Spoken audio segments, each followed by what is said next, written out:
اعوذ باللہ من الشیطان اللعین الرجیم بسم اللہ الرحمن الرحیم الحمد للہ رب العالمین الصلاة والسلام علی اشرف الانبیاء والمرسلین شفیع المذنبین الذی بعثہ رحمة للعالمین سیدنا و مولانا و مولا الثقلین محبوب رب المشرقین والمغربین جد الحسن والحسین ابی القاسم المصطفیٰ محمد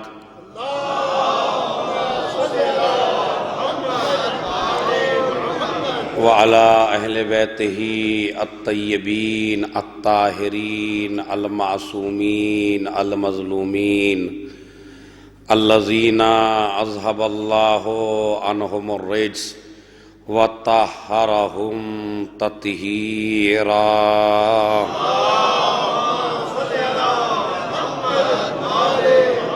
ولعنۃ اللہ علی اعدائہم اجمعین من یومنا ھذا الی قیام یوم الدین اما بعد قال اللہ تعالی وتبارک فی کتابہ الکریم وہو اصدق القائلین وقولہ الحق بسم اللہ الرحمن الرحیم یا ایہا الذین آمنوا قوا انفسکم و اہلیکم نارا وقودها الناس والحجارہ علیہا ملائکۃ غلاظ شداد لا یعصون اللہ ما امرہم ویفعلون ما یؤمرون صلوات بھیجیں محمد رحمہ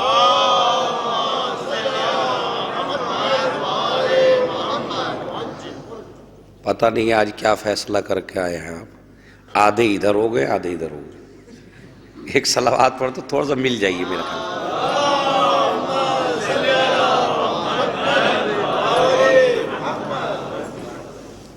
آجائے جی تھوڑا سا مل جائے، تھوڑا سا ادھر سے پڑھیں تھوڑا سا تب ملیں گے، دونوں طرف سے پڑھیں۔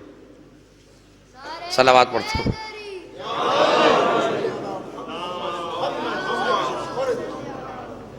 اب مجھے ہی ڈر لگنے لگا تھا، پتہ نہیں کیا بات ہوگی۔ صلوات پڑھیں محمد علیہ محمد۔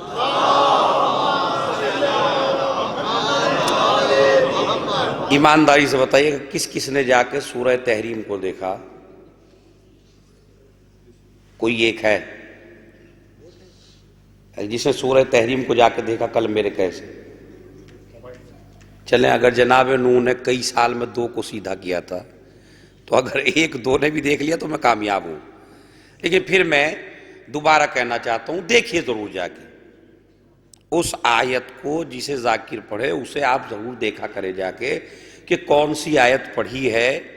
ہو سکتا ہے کبھی کبھی ذاکر کے ذہن سے نکل جائے تو منبر سے غلط بیانی نہ ہو اور وہ آپ کے ذہن میں ہو۔ بات سمجھ رہے ہیں؟ یعنی اس کے کافی فائدے ہیں۔ ایک تو آپ کے کلام نور آپ کے ذہن میں داخل ہو گیا، یہ فائدہ۔ تو دوسری جگہ جہاں شیطان لیتا وہاں اللہ کے کلام نے لے لی۔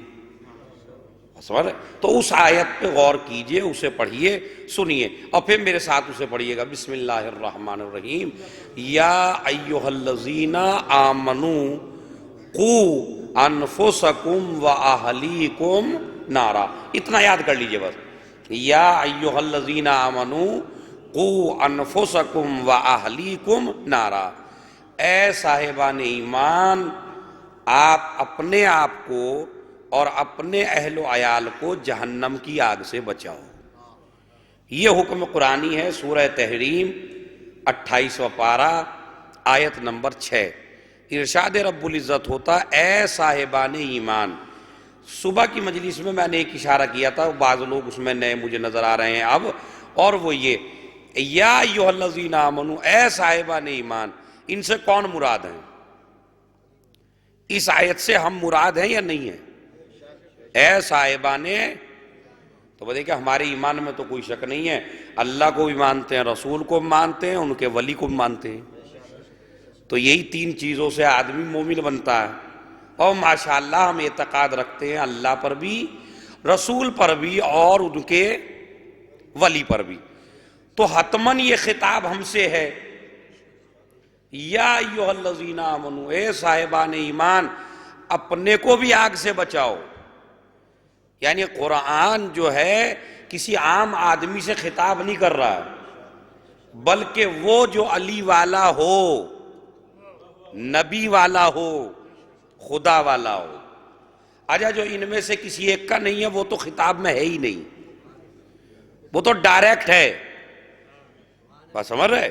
یہ مراد اس سے ہے کہ جو سب کچھ مان چکا ہے، اب اس سے کہا جا رہا ہے اے صاحبان ایمان، آپ اپنے آپ کو جہنم کی آگ سے بچاؤ۔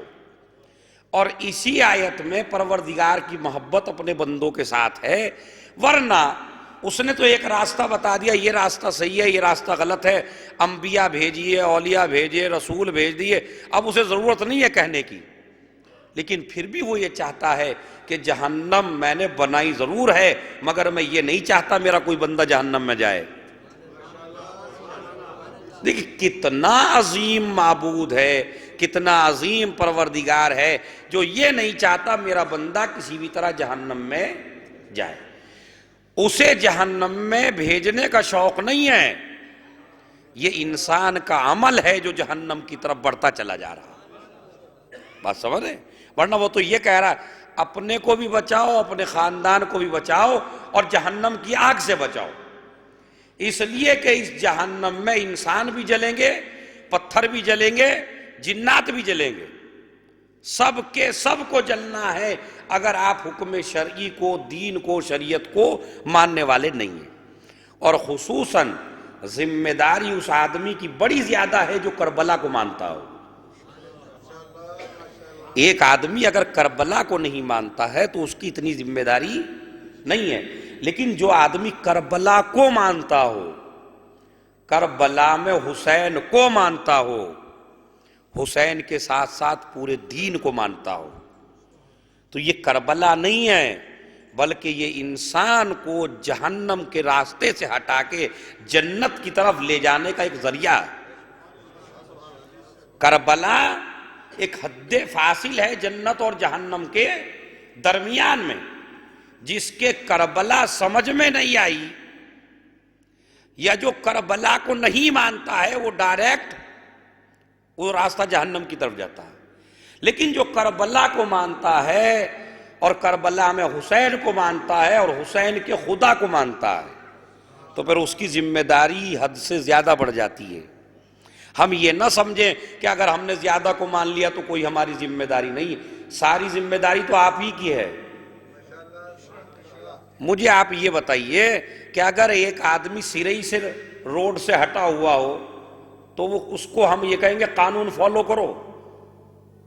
مطلب ایک آدمی مسجد میں بیٹھا ہے یا ایک آدمی جانا ہے دبئی کی طرف اور وہ مڑ گیا ہے دوسری سمت میں، اور ایک روڈ ہے بہترین جس پہ کچھ قوانین ہے چلنے کے، تو کس سے کہا جائے گا قانون فالو کرو؟ اور اگر آپ یہ کہیں اچھا ایک تو ہم نے آپ کی راستہ لے لیا اور دوسری طرف ہم پہ یہ بھی ذمہ داری کہ قانون فالو کریں، تو ہم سے تو اچھا وہی وہ ہے جو جنگلوں میں کو چلا گیا ہے، آپ کہیں گے اس آدمی سے؟ مطلب ایک آدمی جنگل کے راستے کو جا رہا ہے اور ایک آدمی روڈ پہ جا رہا ہے، تو قانون کون فالو کرے گا؟ جو روڈ پہ جا۔ لیکن اگر یہ روڈ والا کہے کہ یہ تو میں نے اتنا بڑا احسان کر دیا کہ میں روڈ پہ آ گیا، ورنہ میں بھی جنگل کے ہی راستے پہ چلا جاتا تو آپ کیا کر لیتے؟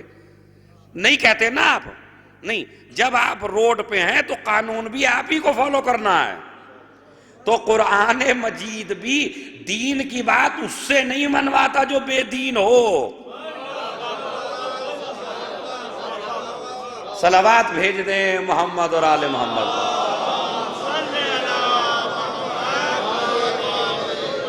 بس سمجھ رہے ہیں؟ تو یہ جو کہا جاتا ہے اچھا ہم عزادار ہو گئے حسین کے، یہ کہ ایک کافی نہیں ہے، اللہ کو مانا، رسول کو مانا، ائمہ کو مانا، قرآن کو مانا. اب یہ بڑی مصیبت ہے، نماز اسے بھی مانو. تو مسئلہ یہی ہے، جو روڈ پہ ہوتا ہے وہی قانون فالو کرتا ہے. اگر آپ سے یہ کہا جا رہا ہے آپ یہ کیجئے تو سمجھ لیجئے کہ آپ صحیح راستے پر ہیں. بات سمجھ رہے ہیں؟ قانون کی پابندی اسی سے کرائی جاتی ہے کہ جو صحیح راستے پہ ہو، اور جو غلط راستے پہ ہو اس سے پابندی بھی نہیں کرائی جاتی. عزادار حسین کی ذمہ داریاں اسی لیے بڑھ جاتی ہیں کہ وہ صحیح دین پر ہے، ورنہ اگر غلط دین پہ ہوتا تو پھر اسے نہ نماز کو کہا جاتا، نہ روزے کو کہا جاتا، نہ حج کو کہا جاتا، نہ زکوٰۃ کو کہا جاتا. یہ کہا اسی وجہ سے جا رہا ہے کہ عقیدے کی سڑک پہ تو صحیح ہو، اب عمل بھی تو تمہیں کرنا ہے. اور اگر ہم یہ کہیں کہ نہیں بھائی تمہارے لیے تو مجلس میں آنا ہے بس یہی کافی ہے، جنت ہے سیدھی آپ کی. تو میں نے کل بھی مثال دی تھی، جو خطروں سے آگاہ کرتا ہے وہی چاہنے والا ہوتا ہے. جو خطروں سے آگاہ نہیں کرتا ڈائریکٹ پہنچا دیا جاتا ہے جنت میں. اچھا اتنی دیر تو جانے میں بھی نہیں لگتی جتنی دیر کہنے میں لگتی ہے. ایسا سمجھ رہے ہیں ہم لوگ کہ جیسے ہمارے اختیار میں دے دی اللہ نے کہ ممبر سے بانٹتے پھرو تم. اچھا آپ کتنے خوش ہوتے ہیں اور میں کتنا خوش ہوتا ہوں اگر میں نیچے بیٹھا ہوں، کہا دیکھا کتنی جلدی جا رہے ہیں. تو یاد رکھیے جنت کا راستہ اتنا آسان نہیں ہے. نہیں، اگر دین فالو کرو گے تو بہت آسان ہے، اور دین فالو نہیں کرو گے تو بڑا مشکل ہے یہ راستہ. تو حسین ابن علی کا راستہ بڑا آسان بھی ہے اور بڑا بھاری بھی ہے. یہ کہا جاتا ہے نا پل صراط جو ہے بال سے زیادہ باریک ہے. تو ایسا نہیں ہے کہ وہاں اس طرح کوئی لائن لگی ہوئی ہے. پل صراط کا مطلب یہ نہیں ہے کہ کوئی ایک تار ہے بالکل بال سے بھی باریک اور اللہ نے اس کو ایسے لگا دیا اور کٹ کٹ کے گریں گے. ایسا نہیں ہے کہ پل ہے کوئی وہاں. نہیں، یہی ہے کہ ایک آدمی دین پر عمل کرتا ہے یا نہیں کرتا، یہی پل صراط ہے. اور یہی پل صراط ہے. اگر صحیح دیکھیں صحیح راستے پہ چلنا بڑا مشکل ہے، سب سے زیادہ دشوار ہے صحیح راستے پر چلنا. بس ایک آدمی سب کچھ چھوڑ دے اور صحیح راستے پہ چلے، اس کا مطلب ہے وہ پل صراط سے گزر رہا ہے. ورنہ کئی خاندان بہکانے کے لیے تیار ہے، کئی رشتہ دار بہکانے کے لیے تیار ہیں، کئی دوسرے عوامل بہکانے کے لیے تیار ہیں. بس ایک جوان جہاں سب کچھ چھوڑ دے، پوری سوسائٹی کو چھوڑ دے، پورے اجتماع کو چھوڑ دے اور دین پہ عمل کر لے تو یہ دنیا کی آگ سے بچ جاتا ہے، آخرت کی آگ سے بچ جاتا ہے.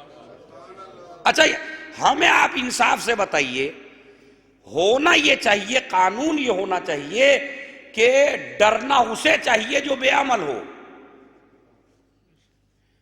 ڈرنا اسے چاہیے جو بے عمل ہو، با عمل کو ڈرنا نہیں چاہیے.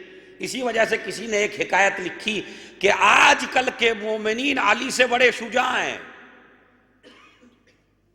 اچھا میں اس فلسفے کو نہیں سمجھا جب تک پورا واقعہ نہیں پڑھا. میں نے کہا یہ کیا لکھ گیا، کہیں گرمی میں تو نہیں لکھ رہا تھا بیٹھ کے بھائی کتاب. یہ کیا کہ آج کل کے مومنین بعض وہ علی سے بھی شجاع ہیں. اب میں حیران رہ گیا اس جملے کو، بھائی آگے کیا آئے گا اس کے. یہ تو لگتا ہے لائن ہی غلط ہے، پہلی ہی لکھ دی غلط. نہیں، اس نے کہا واقعاً شجاع ہیں. کہا کیوں؟ کہا اس لیے کہ علی چاہے جتنے بہادر تھے مگر اللہ سے تو ڈرتے تھے، اور آج کل کے مومنین اتنے شجاع ہیں کہ وہ اللہ سے بھی نہیں ڈرتے. تو میں نے کہا بات تو صحیح ہے، علی واقعاً بڑے شجاع تھے. مرحب سے نہ ڈرے، انتر سے نہ ڈرے، عمرو ابن عبد ود سے نہ ڈرے، پوری فوج سے نہ ڈرے. حتیٰ کہ دشمن کو بھی پتا تھا علی کی علامت کیا ہے. جب کوئی پوچھتا تھا کہ اگر جنگ میں پہچاننا ہو کہ علی ہے یا نہیں تو کیسے پہچانے، تو ایک سب سے بڑے مخالف نے علی کی پہچان بڑی اچھی بتائی. کہا دیکھو شک میں نہیں پڑ جانا، اچھا جو دشمن ہے وہ بڑی باریکی سے دیکھتا ہے نا. کہا علی کی پہچان یہ ہے کہ جتنا زیادہ لشکر اس آدمی کی طرف بڑھ رہا ہو، اگر وہ پیچھے ہٹنے لگے تو سمجھ لیجئے گا علی نہیں ہے. اور جیسے جیسے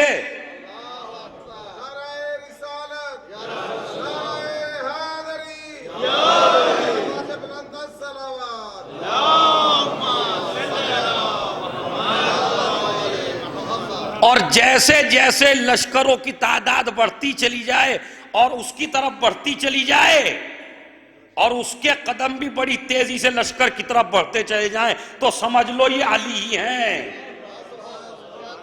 دشمنوں نے یہ تعریفیں کی ہیں. تو میں آپ کو یہ بتانا چاہتا ہوں کہ جہنم کی آگ سے بچانا ہے وہ بھی کس کو؟ علی والے کو. اے علی والو اپنی اولاد کو اور اپنے کو جہنم سے بچاؤ. تو ڈرنا ہمیں زیادہ چاہیے یا علی کو؟ مگر خدا کا مسئلہ بڑا عجیب و غریب ہے. جتنا جتنا اللہ کی معرفت ہوتی چلی جاتی ہے اتنا ہی آدمی اس سے ڈرتا چلا جاتا ہے. یہ معرفت کی کمی ہے جو ہمیں ڈر نہیں لگتا. دیکھیے اگر مجھے یہ پتہ نہ ہو کہ یہ سانپ ہے تو میں ڈروں گا اس سے؟ ایسے ہی سمجھ رہا ہوں میں کچھ ہے، لیکن جیسے ہی کہا سانپ ہے اب میں ڈر گیا.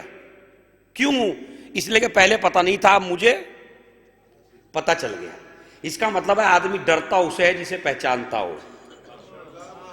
تو کیا راستے میں سانپ بدل گیا؟ یہ سانپ بھی وہی ہے، راستہ بھی وہی ہے، میں بھی وہی ہوں، لیکن میں ڈر نہیں رہا تھا اس لیے کہ اسے جانتا نہیں تھا.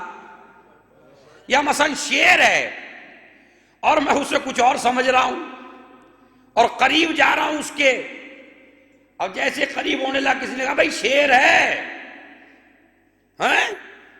تو وہ تو جیسا تھا ویسا ہی رہا، میں بھی ایسا ہی رہا. مگر جیسے ہی پتا شیر ہے یا تو میرے قدم ادھر کو تھے اب میں ادھر کو آ گیا. کیوں؟ اس لیے کہ پہلے پتا تھا اب پتا، پہلے پتا نہیں تھا اب مجھے تو ڈرتا کب ہے؟ جب پہچانتا ہو. تو جو جس کی حقیقت پہچان لے، یہ جو کہا جاتا ہے کہ اہل بیت اتنے ڈرتے کیوں تھے، نماز آئی تو کانپ رہے ہیں، سجدہ کیا تو کانپ رہے ہیں، کوئی اور تذکرہ ہوا جہنم کا تو رو رہے ہیں. یہ ڈرنے کی دلیل نہیں ہے، یہ ان کی معرفت کی دلیل ہے. نہیں توجہ دی آپ نے عزیزوں. یہ اہل بیت کے ڈرنے کے قصے نہیں ہیں. نماز میں رو دیے، جہنم کا تذکرہ آیا تو رو دیے، ایاک نعبد و ایاک نستعین کہا تو رونے لگے. تو لوگ کہتے ہیں کیا بزدل تھے؟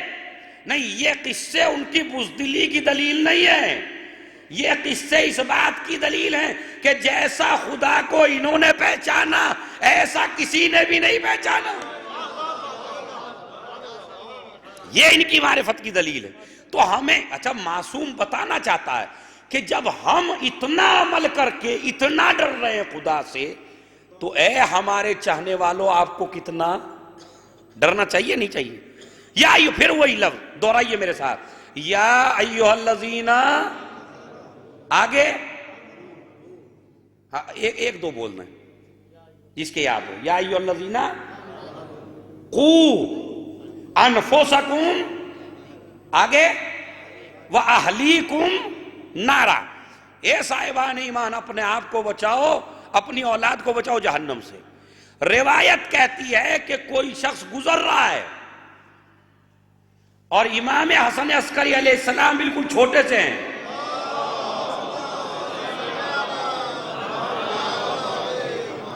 میرا وہ جملہ یاد رکھے، جتنی معرفت ہوتی ہے اتنا ہی ڈرتا ہے آدمی. یہ معرفت کی دلیل ہے. میرا 11واں امام بالکل بچہ ہے، چھوٹا سا ہے، بچپن ہے، اور اسی بچپن کے عالم میں کچھ چھوٹے چھوٹے بچے انہی کی عمر کے کھیل رہے ہیں امام کے ساتھ میں. بچے ہنس رہے ہیں، بچے مسکرا رہے ہیں، بچے لطف لے رہے ہیں، بچے انجوائے کر رہے ہیں، مگر امام حسن عسکری علیہ السلام رو رہے ہیں. اب جیسا جس کا ذہن ہوتا ہے، ایک بزرگ آدمی، ایک بڑا بزرگ آدمی، وہ بیچارہ گزر رہا ہے ادھر سے، اب شرافت تھی اس کے اندر جو رک گیا.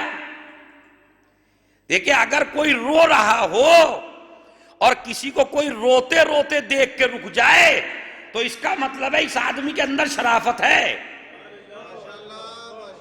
نہیں، یہ جملے میں کہہ رہا ہوں، اصل میں میرے خیال میں آپ بھی جوش دیکھنے لگے آج کل. دیکھیں میرے میں ہمت واقعی بالکل نہیں ہے. ایک صلوات پڑھیں محمد علی محمد.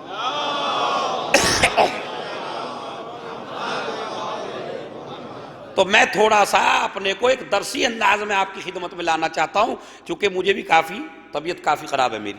سنیے، تو اگر کسی کے چلتے چلتے قدم رک گئے آپ کو روتے ہوئے دیکھ کے، تو سمجھیے اس کے اندر شرافت ہے.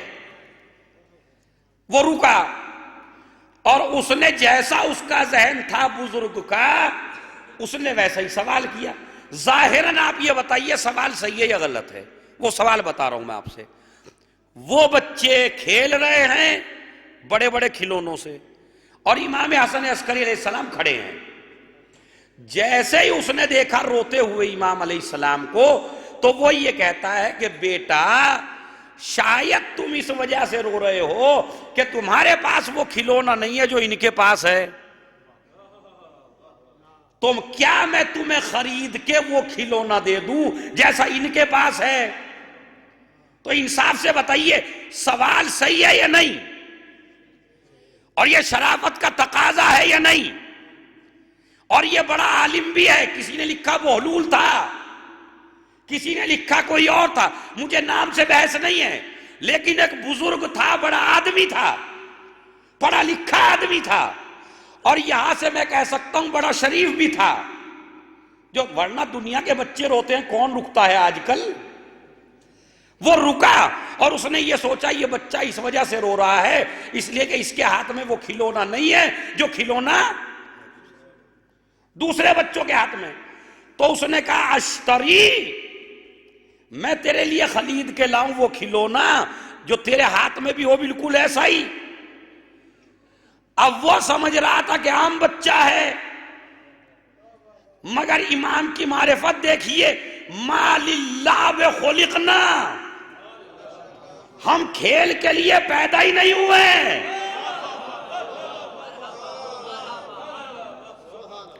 یہ ہے ہمارا 11واں امام، ما للعب خلقنا، ہم کھیل کے لیے پیدا نہیں ہوئے. اچھا یہ بتائیے اس نے جو سوال کیا تھا وہ صحیح تھا یا نہیں؟ شرافت کا تقاضا ہے ایسے ہی سوال کیا جائے، مگر یہ کوئی عام بچہ تو تھا نہیں، یہ تھا امام. اور اس نے کہا ہم کھیل کے لیے نہیں پیدا ہوئے. اب آنکھیں کھل گئی، ایک مرتبہ پوچھتے ہی ذہن بدل گیا، یہ کون ہے؟ کہا پھر کاہے کے لیے پیدا ہوئے ہو؟ اگر کھیل کے لیے نہیں ہوئے ہو کاہے کے لیے ہو؟ اب جواب سنیے، خدا کی قسم یہ جواب امامت ہی دے سکتی ہے بس. دوسرا جواب دیا، خلقنا للعلم والعبادہ،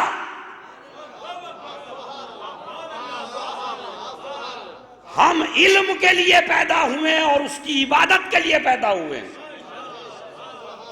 اچھا مولا اتنا ہی کہہ دیتے خلقنا للعلم، ہم پیدا ہوئے علم کے لیے. میرے مولا نے فرمایا، کہا نہیں، آدمی عالم بننے کے بعد کامیاب نہیں ہے جب تک اس کے ساتھ عبادت نہ ہو.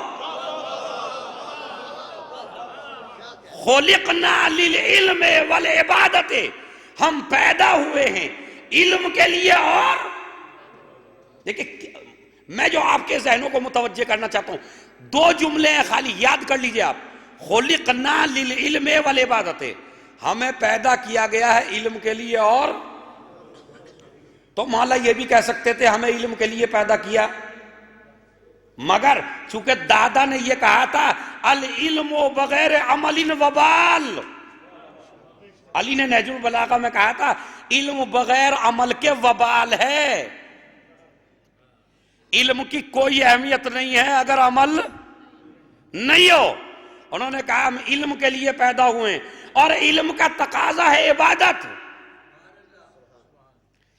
بڑی عظیم چیز ہے علم، آپ یہ نہ سمجھیے، بہت عظیم. شریعت اسلامیہ میں نماز پڑھنا بعد میں واجب ہے، نماز کا سیکھنا پہلے واجب ہے. اب تو سمجھے علم کی اہمیت کیا ہے. پہلے سیکھو بعد میں پڑھو. تو علم کے لیے اور عبادت کے لیے اب اس نے تیسرا سوال کیا، کہا تم تو چھوٹے سے ہو، تم سے کوئی گناہ بھی نہیں ہوا، تم تو معصوم ہو۔ دیکھیں وہ عثمان نام معصوم نہیں کہہ رہا ہے جس میں ہم 14 معصومین کہتے ہیں، کیونکہ وہ تو ہمارے یہاں مشہور ہے نا کہ ہر بچہ معصوم ہے، کیونکہ اس سے کوئی گناہ نہیں ہوتا۔ سنیے عزیزو، اگر میری بات پہنچ گئی تو انشاءاللہ سال بھر تک یاد رکھیں گے۔ بات سن لیجئے پہلے۔ کیا کہا یہ بتاؤ کہ کس لیے پہ؟ کہا علم کے لیے اور عبادت کے لیے۔ کہا اچھا، لیکن میرے بلال تمہارے لیے تو یہ جو تم ہو، چھوٹے سے بچے ہو، معصوم ہو، تم سے تو کوئی گناہ نہیں ہوا۔ تو جب گناہ نہیں ہوا تو عبادت، علم، یہ تو بڑی بات کی چیزیں ہیں۔ اور جو بچپن ہوتا ہے آدمی کا، وہ بچپن اس لیے ہوتا ہے تاکہ کھیل کود میں گزارے۔ اب امام کا جواب سنیے۔ جب اس نے کہا تم تو بچے ہو، تم سے گناہ نہیں ہوتا، تو امام نے فرمایا کہ میں نے اپنی والدہ کو دیکھا ہے کہ جب وہ گھر میں آگ روشن کرتی ہے تو بڑی لکڑیوں کے جلانے سے پہلے وہ چھوٹی لکڑیاں جلاتی ہے۔ نہیں توجہ دی آپ نے۔ ابھی جب میں اس کا فلسفہ پیش کروں گا تو سمجھ میں آئے گا آپ کی۔ میں نے اپنی والدہ کو دیکھا ہے جب وہ آگ روشن کرتی ہے تو بڑی لکڑیوں کو جلانے سے پہلے وہ چھوٹی چھوٹی لکڑیاں جلاتی ہے۔ وَإِنِّي أَخْشَىٰ أَنْ أَكُونَ مِنْ صِغَارِ حَطْبِ جَهَنَّمَ، میں نہیں چاہتا کہ میں جہنم کی چھوٹی لکڑیوں میں میرا شمار ہو۔ کون کہہ رہا ہے یہ؟ امام حسن قیسی۔ اس نے کیا کہا؟ تم چھوٹے ہو، تم سے گناہ نہیں ہوا، تو عبادت کیوں کرتے ہو؟ امام حسن عسکری نے جواب دے کے بتایا کہ اہل بیت کی عبادت گناہوں کو معاف کرانے کے لیے نہیں ہوتی۔ نہیں عزیزو، جملے کی آپ نے قدر نہیں کی، اس کو پہچانیے۔ ہماری عبادتیں گناہوں کی وجہ سے نہیں ہوتی کہ ہم سے گناہ ہوا تو جھکو۔ ہماری عبادت ہوتی ہے اس کی معرفت کی وجہ سے۔ اور یاد رکھنا، علی سارے برابر ہیں، چاہے ہمارا دادا علی ہو، چاہے بچپن کا علی ہو۔ ایک صلوات بھیج دے محمد اور آل محمد پر۔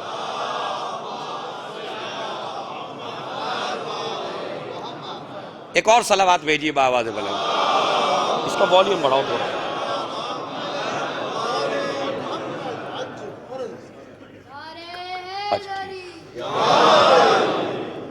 ایک اور صلوات پڑھیے بآواز بلند۔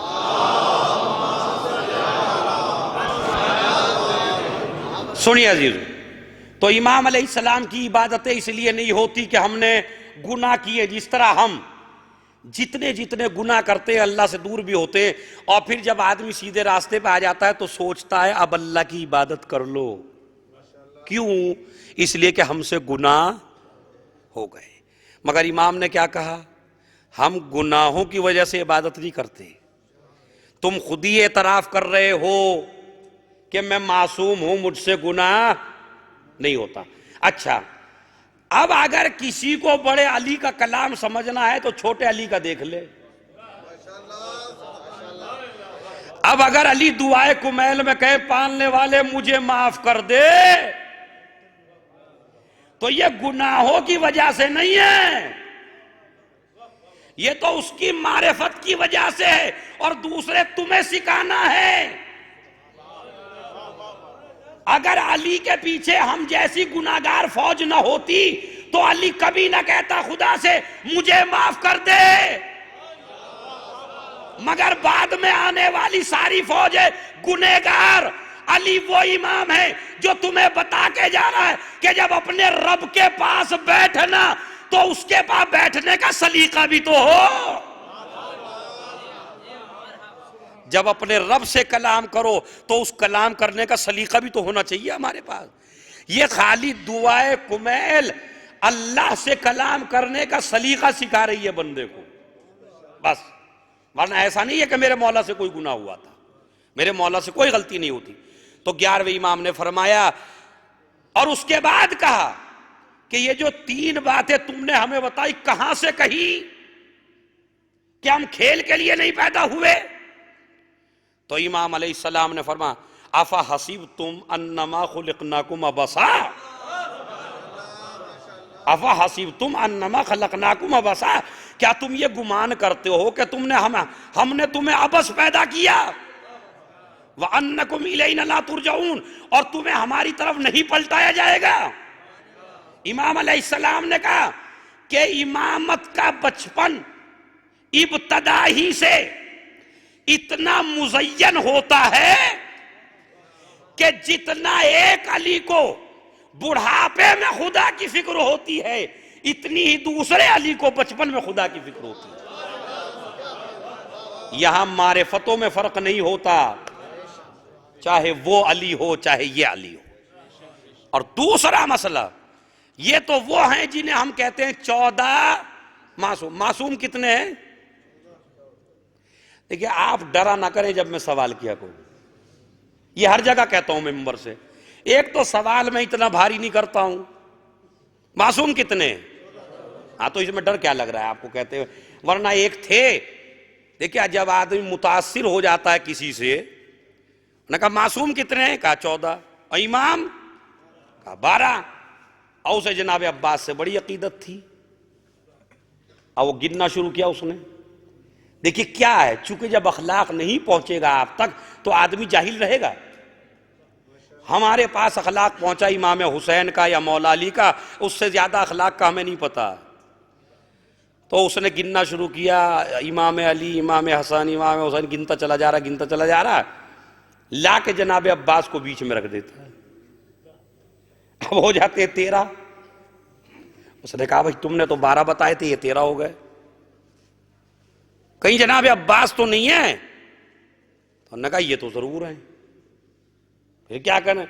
کہا اصل میں اشتباہ ہو رہا ہے تقی نقی میں، ان میں سے کوئی ہٹاؤ،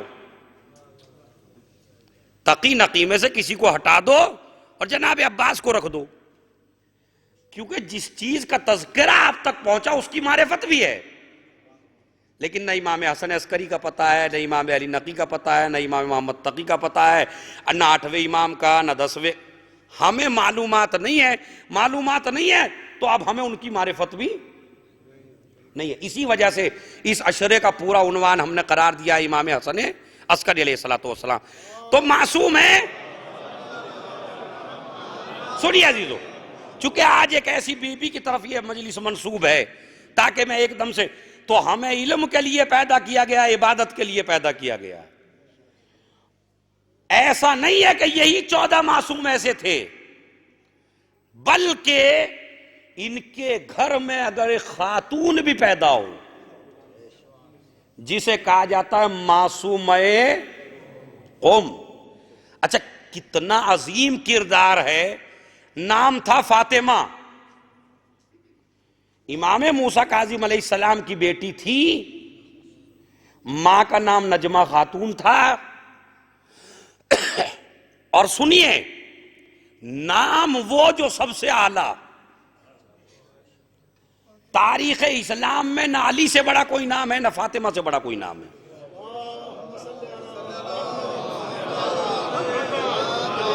کوئی نہیں ہے، نہ علی سے بڑا ہے کوئی اور نہ فاطمہ۔ اسی وجہ سے امام حسین علیہ السلام نے اپنی ساری بیٹیوں کے نام فاطمہ رکھے اور اپنے سارے بیٹوں کے نام علی رکھے۔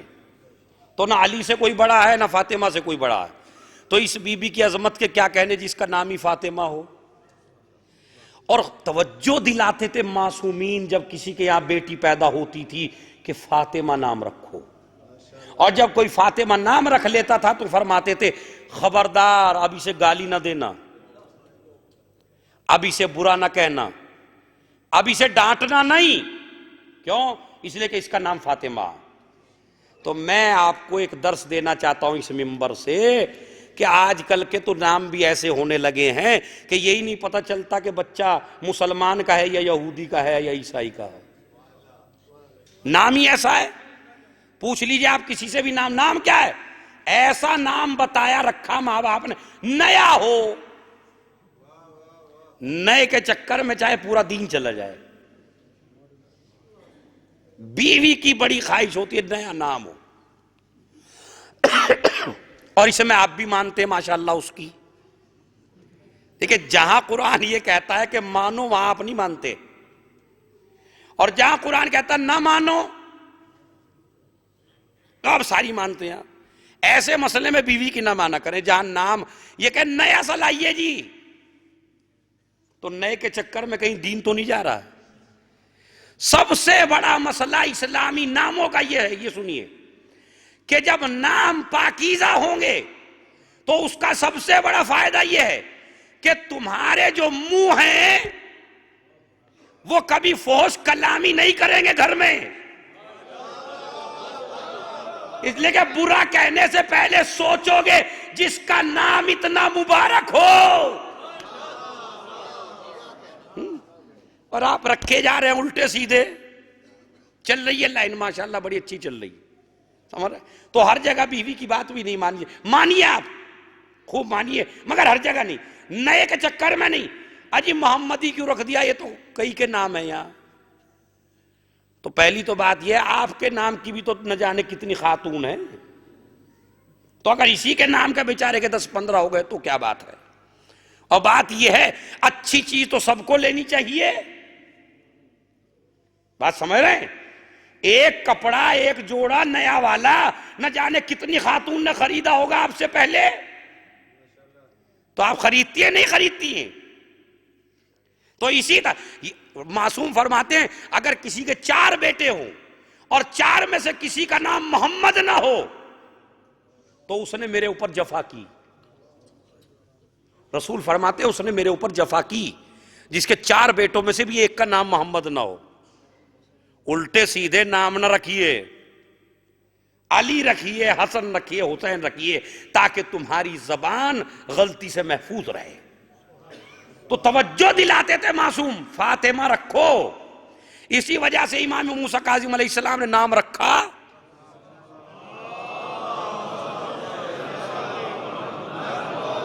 یہ تو وقت زیادہ ہو گیا اور ابھی بات کچھ بھی نہیں ہوئی ہے. نام رکھا فاطمہ اور لقب ہوا معصومہ. اچھا یہ ایسا لقب ہے کہ جب بھائی بھی پکارتا تھا تو معصومہ کہہ کے. اب جس کو امام رضا معصومہ کہہ کے پکارے، معصومہ یعنی زندگی میں کوئی گناہ نہیں، زندگی میں کوئی غلطی نہیں، اور یہ اتنی عظیم شخصیت ہے بی بی یہ کہ جس کے آنے سے پہلے چھٹے امام نے خبر دے دی تھی. راوی کہتا ہے میں قریب گیا امام صادق علیہ السلام کے،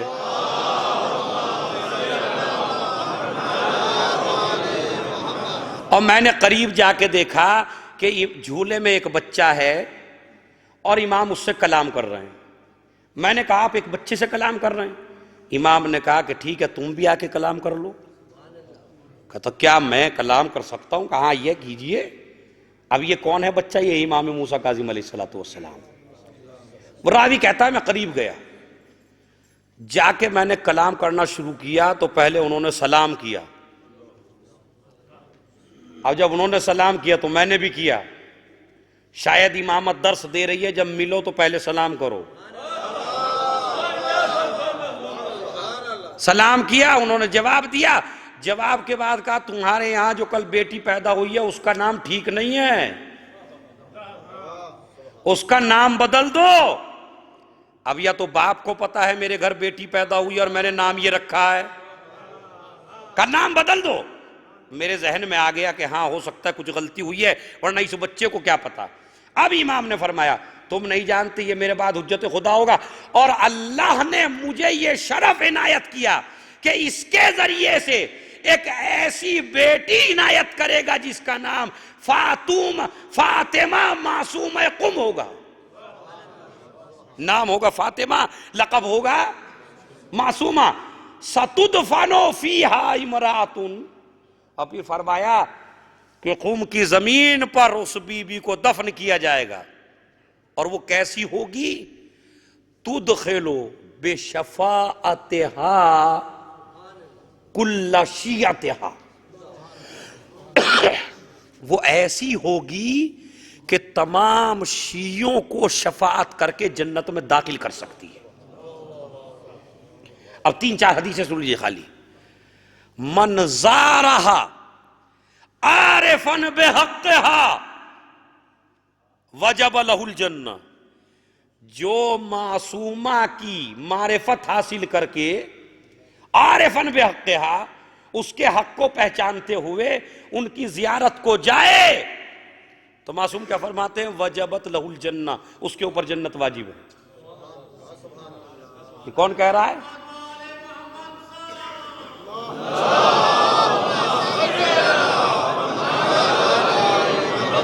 اس کے اوپر جنت واجب ہے۔ اچھا، حق سے مراد کیا ہے؟ کہ اس کے حق کو پہچانتا ہو۔ یاد رکھیے، معصوم کی بیٹی، معصوم کی بہن، معصوم کی پھوپھی نہیں، معصوم کی بیٹی، معصوم کی بہن، معصوم کی پھوپھی۔ جناب زینب سے ملائیے ذرا تھوڑا سا۔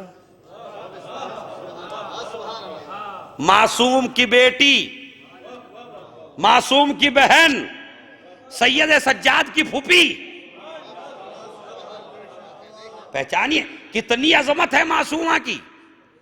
جس طرح جناب زینب، اسی طرح یہ، مگر بس فرق یہ ہے کہ ان کا نانا معصوم تھا، ان کا دادا معصوم ہے۔ ان کا نانا معصوم تھا، ان کا دادا معصوم ہے، مگر سارے صفات وہی ہیں۔ جناب زہرا سے مشابہت، نام فاطمہ، کردار فاطمہ جیسا، کہ وہ کیسے؟ جس طرح فاطمہ نے اپنی آواز اٹھا کے ولایت کی حفاظت کی، اسی طرح شہزادی نے مدینے سے خراسان جا کے امام رضا علیہ السلام کی ولایت کی حمایت کی ہے۔ یہ مشابہت ہے دونوں بیویوں میں۔ یہ سفر ایسے ہی نہیں کیا تھا شہزادی نے، بلکہ مجھے تو ایک حدیث چھٹے امام کی پھر یاد آ گئی۔ دیکھیں، ابھی پیدا نہیں ہوئی ہے شہزادی، مگر حدیثیں کتنی آ رہی ہیں فضائل میں۔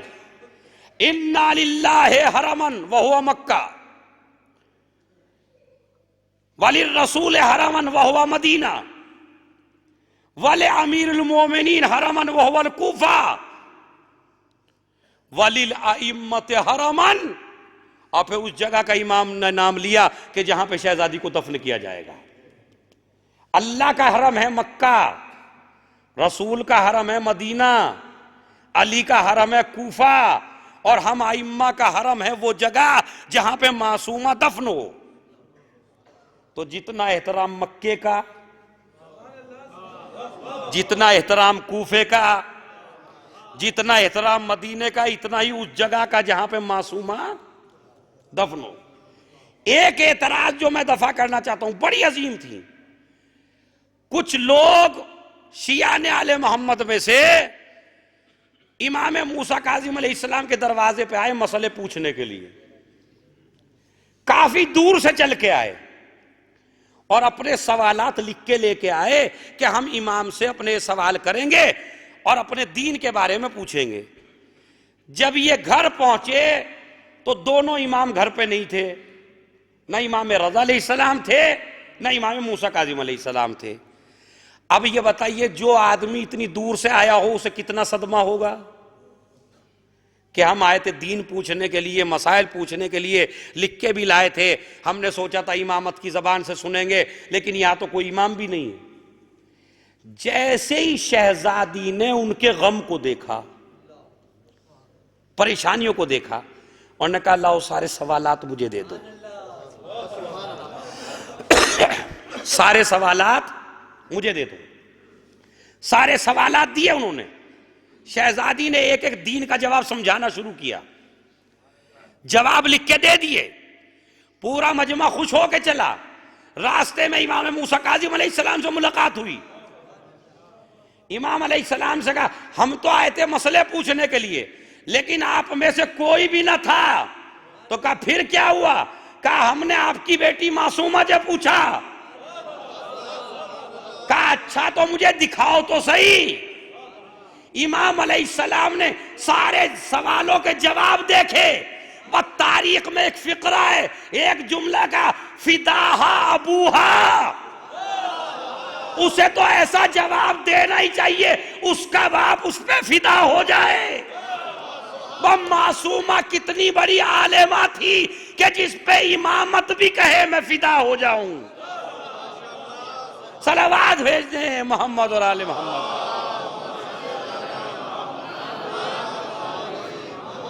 اچھا تو امام نے کسے دین پڑھایا؟ کسے دین پڑھایا امام نے؟ یعنی اگر امام نہیں تھے تو سارے مسئلے کس نے جواب دیے؟ بیٹی نے. اس کا مطلب ہے کہ امامت درس دے رہی ہے کہ سب سے زیادہ تعلیم کی ضرورت بیٹی کو ہے. ورنہ وہ تو یہ سوچتے کہ ہمارے گھر میں پیدا ہوئی کیا اتنا شرف کافی نہیں ہے کہ معصوم کی بیٹی، معصوم کی بہن، معصوم کی پھوپھی کافی ہے یا نہیں ہے؟ کیا ضرورت تھی تعلیم دینے کی؟ کہا نہیں، لڑکی خالی ایک نہیں ہوتی. ایک لڑکی کو جاہل رکھنے کا مطلب ہے آپ نے پوری نسل کو جاہل رکھ دیا. بس سمجھ رہے ہیں؟ اگر ایک لڑکی جاہل رہ گئی تو اس کا مطلب ہے پوری نسل جاہل ہو گئی. اگر ڈرائیور گاڑی غلط چلائے تو یہ بتائیے سارے لوگ مریں گے یا نہیں جو بس میں بیٹھے ہیں؟ تو اس کا مطلب ہے ڈرائیور سے صحیح آنا چاہیے. بھائی یہ لڑکی بھی ڈرائیور ہی کی طرح ہے کہ جو پوری نسل انسانیت کو لے کے چلتی ہے. امام علیہ السلام نے زیادہ زور دیا بیٹیوں کی تعلیم کے اوپر. ہر جگہ دین سکھاؤ، ہر جگہ دین بتاؤ تاکہ یہ جاہل نہ رہے. اور اگر کوئی کسی ملک میں کوئی پڑھانے والا نہ ہو تو ماں اتنی پڑھی لکھی ہو کہ اپنے بچے کو دین سمجھا سکے، دین سکھا سکے. سمجھ رہے؟ تو امام علیہ السلام نے کہا فداہا ابوہا، اس کا باپ اس کے اوپر فدا ہو. دیکھیں یہ امامت ہے، عصمت ہے. یہ کوئی ایسا لفظ نہیں کہہ سکتے. مگر اس کے باوجود اتنی بڑی عالمہ شادی نہیں کی. معصومہ کی شادی نہیں ہوئی. تو اس کے کیا جواب جو ہیں جو آپ دے سکتے ہیں؟ چونکہ ایک درسی انداز ہے ماشاءاللہ. یہ بتائیے کیا جواب ہے آپ کے پاس معصومہ کی شادی کیوں نہیں ہوئی؟ امام موسیٰ کاظم علیہ السلام کے 18 بیٹیاں تھیں اور 19 بیٹے تھے. ٹوٹل کتنے ہو گئے؟ آپ بڑی جلدی حساب لگا لیتے ہیں پیسوں کا ماشاءاللہ. یہ بتا کتنے ہو گئے؟ 19 بیٹے اور 18 بیٹیاں. کتنے ہو گئے؟ ہاں چلے آپ 40 لگا لیجئے، کوئی مسئلہ بھی نہیں. لیکن 37 ہو گئے. صحیح ہے؟ تو اتنے بیٹے اتنی بیٹیاں. مگر اس میں سنیے، اب توجہ چاہتا ہوں میں یہاں پہ، ایک بہت بڑا مسئلہ ہے. شادی کے لیے ایک عورت بڑی متقی، بڑی پرہیزگار، بڑی نیک، اور اس نے شادی نہیں کی. 5ویں امام کے پاس مسئلہ آیا. امام نے فرمایا کہ کوئی فضیلت نہیں ہے اس کے اندر. ہیں اتنی نمازی، اتنی پرہیزگار، روزے دار، اتنی عبادت کرنے والی اللہ کی، تو اگر شادی نہیں کر رہی ہے تو کوئی مسئلہ نہیں. لیکن امام علیہ السلام نے فرمایا کہ اگر شادی نہ کرنے میں کوئی فضیلت ہوتی تو ہماری جدہ فاطمہ کبھی شادی نہ کرتی. لیکن فاطمہ نے شادی کی ہے تو اس کا مطلب ہے شادی کرنا فضیلت ہے. شادی نہ کرنا فضیلت. النکاح من سنتی فمن رغب عن سنتی فلیس منی. نکاح میری سنت ہے، جو میری سنت سے ٹکرائے وہ مجھ سے نہیں ہے. تو کیا امام موسیٰ کاظم علیہ السلام کو نہیں پتا تھا؟ تو 2 وجوہات ہیں جن کی وجہ سے شادی نہیں کی اس بی بی نے. پہلی وجہ، ایک تو کوئی ان کا کفو نہیں تھا، یعنی جس لیول کی یہ تھی اس لیول کا کوئی نہیں تھا. تو پھر جواب آئے گا تو دوسری بہنوں کا کیا؟ عزیزو مین وجہ یہ نہیں ہے، مین وجہ سنیے کیا ہے۔ اس لیے کہ وہ دور ایسا تھا، اگر کسی کو پتہ چل جائے کہ یہ موسیٰ کاظم کا ماننے والا ہے تو اسے قید میں ڈال دیا جاتا تھا اور قتل کر دیا جاتا تھا۔ امام علیہ السلام نے سوچا کہ مجھے یہ تو منظور ہے کہ میری بیٹیوں کی شادی نہ ہو، لیکن یہ منظور نہیں ہے کہ میری بیٹیوں کی شادی کی وجہ سے کسی کو قتل کر دیا جائے۔ اگر کوئی امام کا داماد بنتا تو فوراً اسے قتل کر دیا جاتا۔ امام علیہ السلام نے اپنی بیٹیوں کی شادی نہ کر کے نہ جانے کتنے انسانوں کی جانوں کو بچا لیا۔ بات سمجھ رہے؟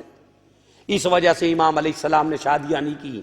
معصومہ کی اس وجہ سے شادی نہیں کی کہ ہمسر نہیں تھا، دوسری بیٹیوں کی اس وجہ سے شادی نہیں کی کہیں ایسا نہ ہو کہ اسے قتل نہ کر دیا جائے، تو جان بچائی لوگوں کی۔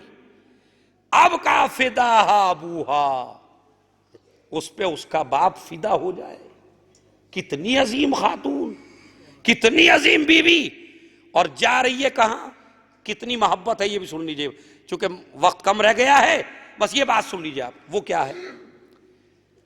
محرم آیا، اور محرم میں امام علیہ السلام نے کہا دیبل کیا تم نے کچھ قصیدہ کہا؟ کہاں والا کہا؟ کہا اچھا تو پڑھو، پڑھو دیبل۔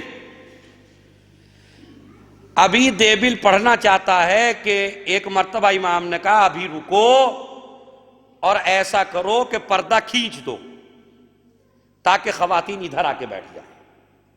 خواتین ادھر آ کے بیٹھ گئیں اور امام کی بہن معصومہ فاطمہ بھی آ کے بیٹھ گئی۔ دیبل نے مرثیہ پڑھنا شروع کیا۔ مرثیہ کیا تھا؟ اس مرثیے میں امام کو 3 دفعہ غشایا۔ کیا؟ افاطمو یبنت الخیر وندبی نجوم سماواتین بیارزین فلات، اے فاطمہ اٹھو، آسمان کے ستارے زمین کربلا پر بکھرے پڑے ہیں، کہیں اکبر کا لاشا ہے، کہیں قاسم کا لاشا، کہیں اونو محمد کے لاشے، کہیں حسین کا لاشا، تو آسمان کے ستارے زمین پر بکھرے پڑے ہیں، یہ کہا۔ اور اس کے بعد ایک جملہ کہا جس پہ آپ قیامت تک روئیں گے۔ سنیے وہ جملہ کیا ہے؟ بنات فلاں فی الارض قصونۃ وبنات آل رسول اللہ فی الفلوات۔ جیسے ہی سنا امام نے شعر کو غش آ گیا، امام رضا کو غش آ گیا۔ کیا ہے بس وہ سن لیجیے۔ کیا کہا؟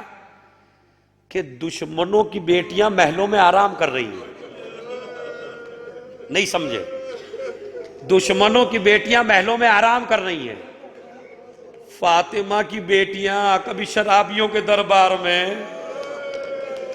کبھی ابن زیاد کے دربار میں، کبھی یزید کے دربار میں بے مقنع و چادر پھرائی جا رہی ہے۔ تو وہ بڑے سکون و اطمینان کے ساتھ، یہ اتنی پریشانیوں کے ساتھ۔ اس کے بعد دیبل نے ایک بات اور کہی، کہا آل محمد اتنے غریب ہیں کہ ان کی قبریں بھی ایک جگہ نہیں ہیں، کوئی نجف میں سو رہا ہے، کوئی کربلا میں سو رہا ہے، کوئی کاظمین میں سو رہا ہے، کوئی بقی میں سو رہا ہے۔ ابھی یہ بات کہی تھی، اس کا ترجمہ بھی ہوا، گھر کہیں، قبریں کہیں، کنبہ کہیں، اتنے آل محمد غریب ہیں کہ ان کی قبریں بھی ایک جگہ نہیں ہیں۔ امام رضا علیہ السلام نے کہا کہ اچھا ایک شعر کا اضافہ اور کر دو۔ کہا کون سا شعر؟ کہا بڑا، فَيَا لَهَا مِن مُصِيبَةٍ قَبْرٌ لَهُ بِطُوس، ایک غریب کی قبر طوس میں بھی بنے گی۔ ایک مرتبہ سر پیٹ کے کہنے لگا مولا کس کی؟ کہا تیرے امام غریب الغربا کی۔ بس جیسے ہی یہ آواز معصومہ کی خدمت میں پہنچی، ایک مرتبہ بہن کو غش آ گیا۔ کسی نے کہا دیبل مرثیہ روک دے، اس لیے کہ معصومہ کو غش آ گیا ہے۔ جب یہ سنا میرے بھائی کی قبر بنے گی تو بہن کو غش آ گیا۔ میں کہوں گا شہزادی، ارے تم نے تو خالی اتنا ہی سنا، ذرا کربلا میں آ کے دیکھو، جب زینب کو بھائی نظر نہ آیا، ایک بلندی پہ پہنچی، کیا دیکھا؟ شمر خنجر چلا رہا ہے، آواز دی اے پسر سعد میرا ماجایا ذبح کیا جا رہا ہے، تو کھڑا ہوا دیکھ رہا ہے۔ سنیے عزیزو، بس 2 جملے اور مصائب کے، وقت ختم ہو گیا ہے۔ تو کھڑا ہوا دیکھ رہا ہے۔ شہزادی نے یہ بات کہی۔ اب جب معصومہ کا دل چاہا کہ اپنے بھائی کی زیارت کے لیے جائے تو اپنے بھائیوں کو ساتھ لیا، قافلہ لے کے چلی۔ پہنچنے والی ہیں، لوگوں کو پتا چلا کہ امام رضا کی بہن آ رہی ہیں، لوگ چلے احترام کے لیے۔ عزیزو، یہ روایت مجھ سے پڑھی نہیں جاتی۔ لوگ احترام کے لیے چلے، لیکن کس طرح چلے؟ ہاتھوں میں سیاہ علم ہیں، کالے کپڑے پہنے ہوئے ہیں۔ کسی نے کہا شہزادی، آپ کے بھائی کے چاہنے والے آپ کے استقبال کے لیے آ رہے ہیں۔ ایک مرتبہ محمل سے سر نکالا، کہا یہ کون سا طریقہ ہے کسی کے احترام کرنے کا؟ یہ کالے علم کیوں ہیں؟ یہ کالے کپڑے کیوں ہیں؟ کہا شہزادی، آپ کا بھائی دنیا سے رخصت ہو گیا۔ میں کہوں گا شہزادی بڑی خوش نصیب ہو، تمہارے استقبال کے لیے لوگ آئے کالے لباس پہن کر، مگر ہائے رے زینب،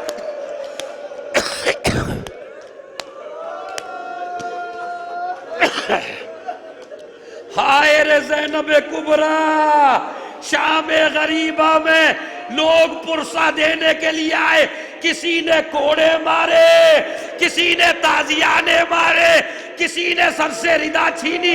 زینب نے فرات کا رخ کیا، ارے عباس،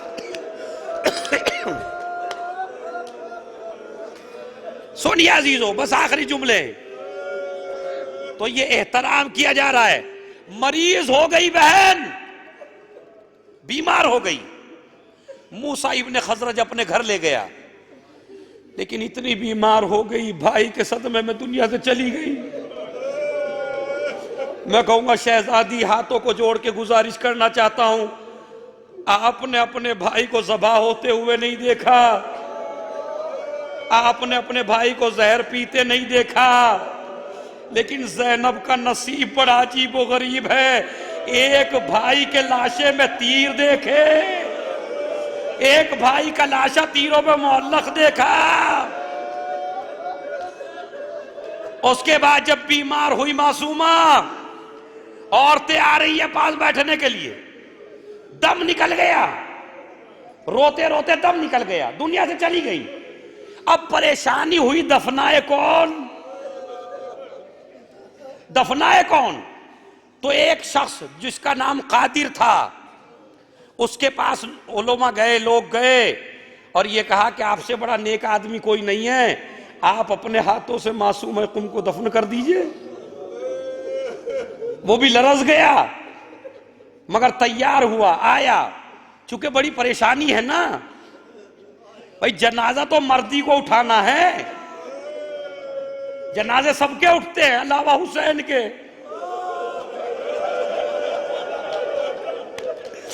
سب کے جنازے اٹھے علاوہ حسین کے، سب کو کفن ملا علاوہ حسین کے۔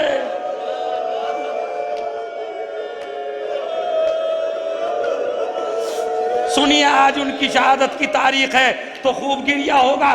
جو مصیبت میں سنانا چاہتا ہوں آپ کو، لایا گیا مگر ڈر کیوں رہے؟ خالی اس وجہ سے بڑی عظمت ہے، بڑی جلالت ہے، چونکہ جو شہزادیاں ہوتی ہیں ان کے جنازے ایسے ہی اٹھتے ہیں دھوم دھام سے۔ جب بی بی کا جنازہ دھوم دھام سے اٹھا تو مجھے یاد آیا فاطمہ کا رات کی تاریکی میں جنازہ، کبھی یاد آیا سکینہ کا جنازہ، حتیٰ کہ غسل دینے والا بھی چیخنے لگا اور کہتی ہے بی بی زینب، اس بچی کو کیا مرض تھا؟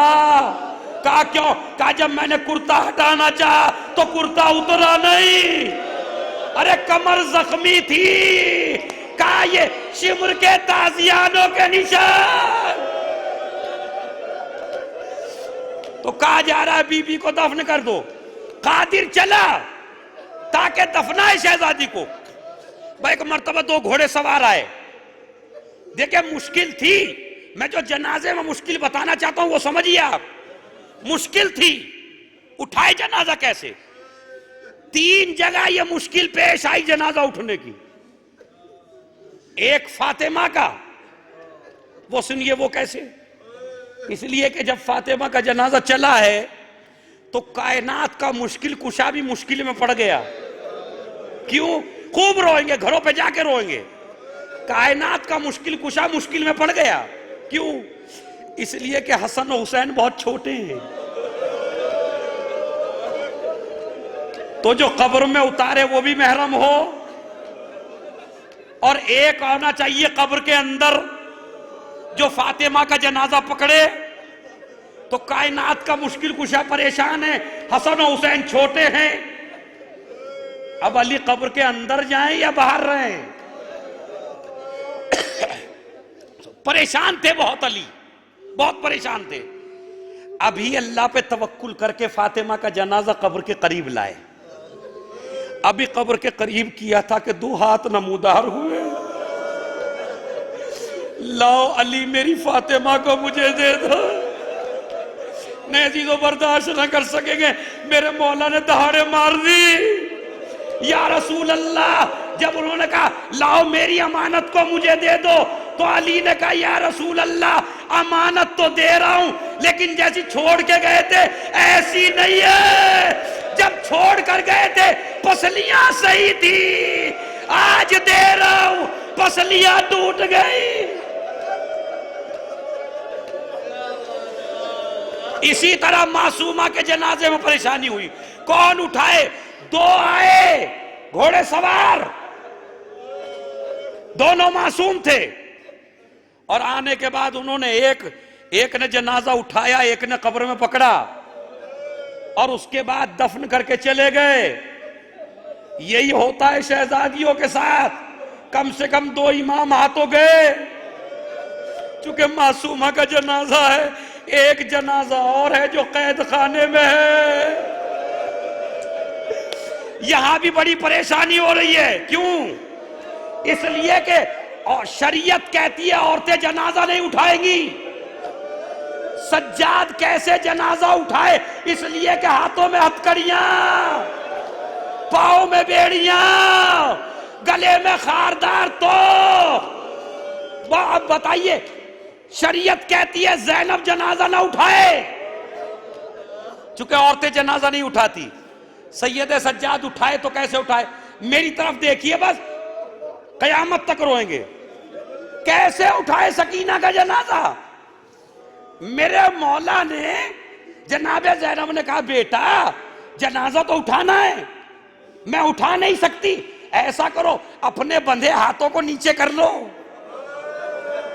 سید سجاد نے ہاتھوں کو ایسے کیا، زینب نے جنازے کو رکھا، سید سجاد ایسے لے کے چلے، فرات کا رخ کیا، چچا بس مجھ سے سکینہ کا جنازہ نہیں اٹھتا، قبر کے حوالے کیا، حسین کے ہاتھ نکلے، سجاد میری امانت مجھے دے دے۔ وہی بات کہی، بابا کان زخمی ہے، پشت پہ تازیانوں کے نشان ہے، سیال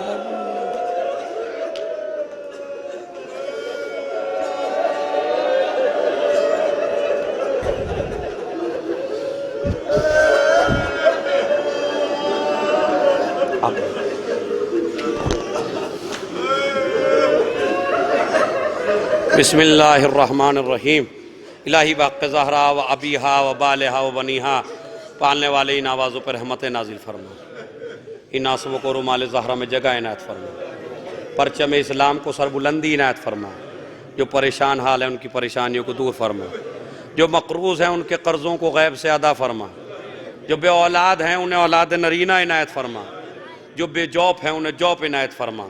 معبود اب زیادہ امتحان نہ لے، امام حجت کے ظہور میں تاجیل فرما، تاجیل فرما، مملکت شارقہ کی حفاظت فرما۔ بسم اللہ الرحمن، بالکل شہادت کی تاریخ ہے، اپنے امام کو پکاریے۔ بسم اللہ الرحمن، بآواز بلند، اللہم کل ولی حجت ابن الحسن صلواتک علیہ وعلا فی ہذہ الساعہ وفی کل ولییا وحافظا